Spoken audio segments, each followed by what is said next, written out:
नरेंद्र मोदी सरकार के 11 साल पूरे होने पर देखते हैं उससे जुड़ी हुई कुछ महत्वपूर्ण खबरें।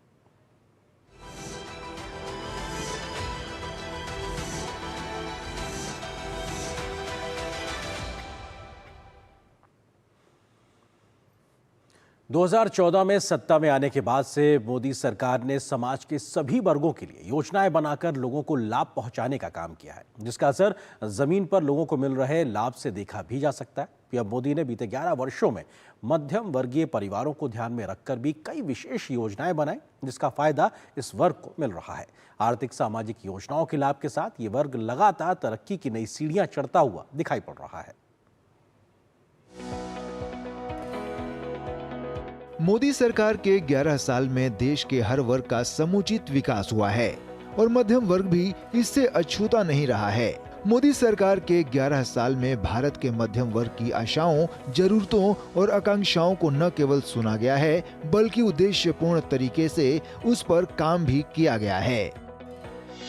सरल कर और सुनिश्चित पेंशन। हाल के बजट में सरकार ने कर सुधार करके मध्यम वर्ग को बड़ी राहत दी है। बजट में 12.75 लाख रुपए तक की आय पर शून्य कर करोड़ों लोगों को लाभ दिया गया है। हम लोग को टैक्स देना पड़ता था, पेपर महीनों महीनों तक बनाना पड़ता था और साल में टैक्स बहुत अधिक देना पड़ता था। मैं छोटा व्यवसायी हूँ, मैं छोटा परिवार से आता हूँ,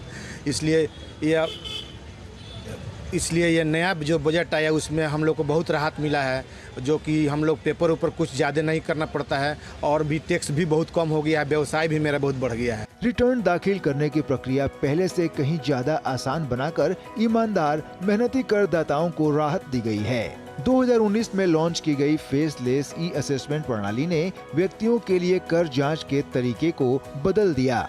सरकारी कर्मचारियों और उनके परिवारों के लिए सामाजिक सुरक्षा को मजबूत करने के एक बड़े कदम के तौर पर केंद्रीय मंत्रिमंडल ने 24 अगस्त 2024 को एकीकृत पेंशन योजना को मंजूरी दी।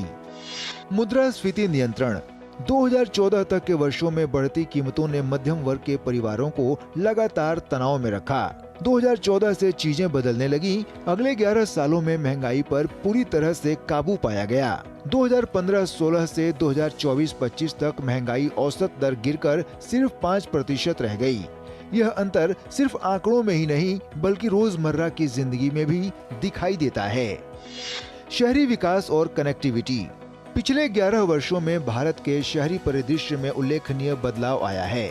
किफायती आवास उन लोगों तक पहुंच गया है जिन्हें इसकी सबसे ज्यादा जरूरत थी। बेहतर सड़कें, स्वच्छ हवा, बेहतर सार्वजनिक सेवाएं और आधुनिक परिवहन व्यवस्था के साथ शहर ज्यादा रहने लायक बन गए हैं।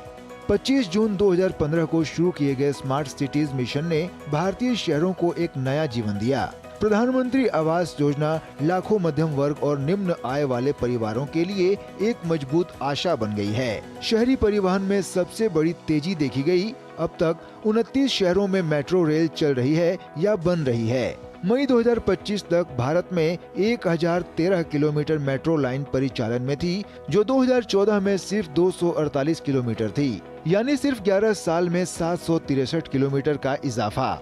कुल मेट्रो रेल नेटवर्क के मामले में भारत अब दुनिया भर में तीसरे स्थान पर है। मध्यम वर्ग के लिए बनी उड़ान योजना ने आम नागरिकों के लिए हवाई यात्रा को सस्ता और सुलभ बना दिया है। घर खरीदने वालों के हितों की रक्षा करने और आवास क्षेत्र में पारदर्शिता लाने के लिए संसद ने 2016 में रियल एस्टेट अधिनियम पारित किया। आयुष्मान भारत के जरिए मध्य वर्ग को गुणवत्तापूर्ण स्वास्थ्य सेवा को किफायती और सुलभ बनाया गया है। वरिष्ठ नागरिकों के लिए मुफ्त अस्पताल में भर्ती से लेकर देश भर में उपलब्ध कम कीमत वाली दवाओं तक आज लोगों के पास अपने स्वास्थ्य खर्चों पर बेहतर नियंत्रण है। प्रधानमंत्री भारतीय जनऔषधि परियोजना ने जरूरी दवाओं को आम नागरिकों की पहुंच में ला दिया है। 20 मई 2025 तक जनऔषधि केंद्रों की संख्या 2014 में सिर्फ 80 से बढ़कर 16,469 हो गई थी।